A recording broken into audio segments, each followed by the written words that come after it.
I watch a lot of Dateline. My dad was at my house and he was like, should I be scared of what's reported on your TV? It's like Snapped and Dateline and SVU.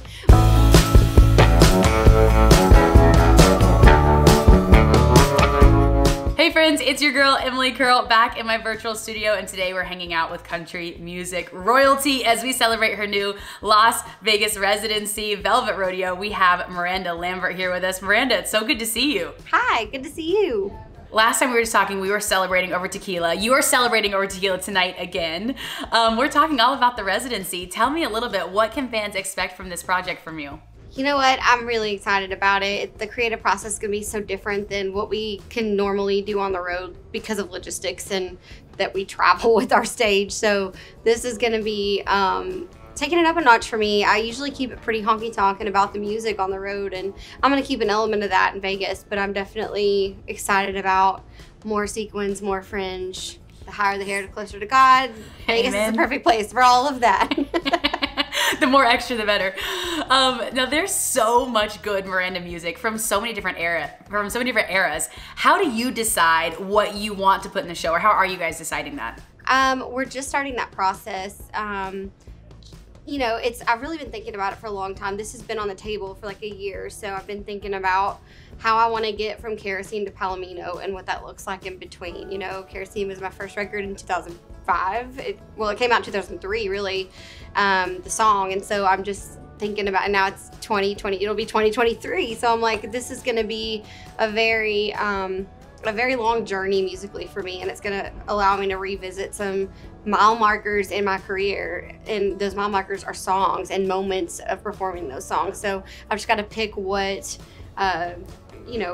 moments that I want to put in there, because it's been such a cool 20 years for me. So I don't know how I'm going to get there yet, but I'm starting to hone in on sort of an idea of a set list. Nothing gets me more fired up than Gunpowder and Lead, I have to say. Is there a particular song that the crowd typically goes crazy for? Maybe that's from an older album. I always love to perform Gunpowder, and my fiery songs are always like saved to the end, fun stuff, because it's our girl anthems, and those always work well for me, and they fire me up too, you know. So but when I think about the journey I've been on, Kerosene is where it started. So I'm like, do I start with that or do I end with that? We'll see. I don't know. Yeah. I mean, speaking of that, it's so amazing to see your career, thinking back to Kerosene, that Miranda Lambert, and then now you're the most decorated artist in ACM history. You just won Entertainer of the Year, which, congrats, it's huge, such big milestones. Thinking back to that, Miranda, who's about to release Kerosene, what piece of advice would you tell her to start this journey? I think it's just, if I could tell my 17-year-old self something, it would be stay the course. Because there's been moments of like doubt or exhaustion or both, and life stuff in the way, or too much career stuff and not enough life. There wasn't a lot of balance in my first decade doing this, but in the last 5 to 10 years, I've really learned how to balance. And so I just would tell her to like plow through, stay the course, because it's going to even out at some point. Let's talk about Palomino, your newest project. What can we expect from this album? This album is a journey. It's like, it takes you on a tour. I mean, one of the first songs we wrote for was called Tourist, and that's something I don't get to be a lot. I go on tour, but I'm not a tourist a lot, and I long for that. I have a gypsy soul, I want to travel and take my Airstream and go see things, and that's how, as a songwriter, I can absorb life around me and use it for my art. So this record sort of speaks to that, and we take you to all kinds of places and meet all kinds of characters on Palomino. Well, speaking of being a tourist, you're about to spend a lot of time in Las Vegas. Outside of music, what's your favorite part of Vegas?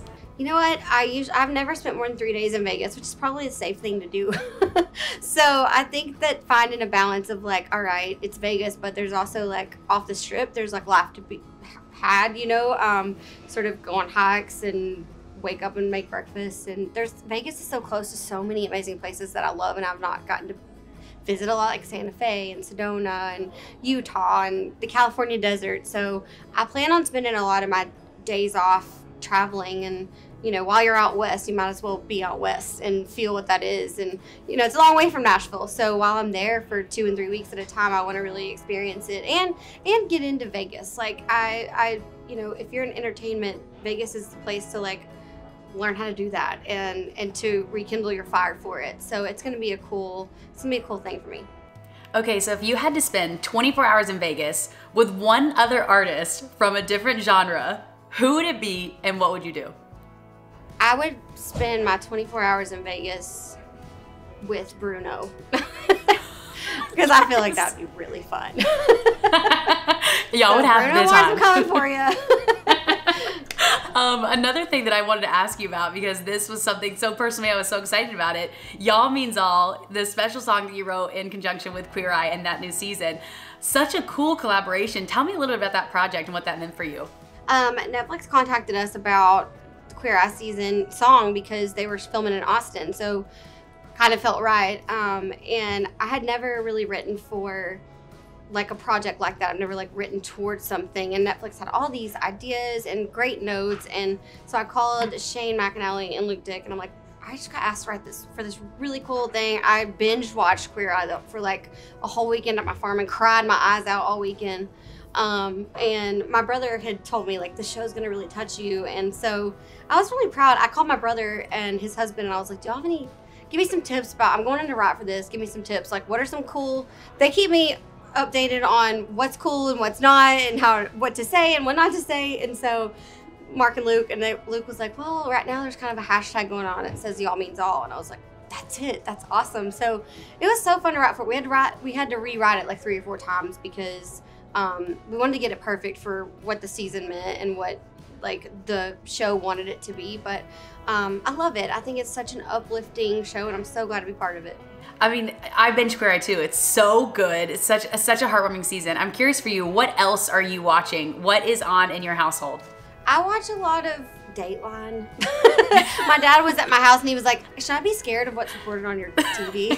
It's like Snapped and Dateline and SVU. But my dad's a cop. I'm married to a cop. So I think that like crime, that obsession runs in the family. Yeah. Well, let's take it back to tonight because we're obviously celebrating your residency at Casa Rosa. And this is your bar, right? Yeah. This is your bar in Nashville. How long have you had this?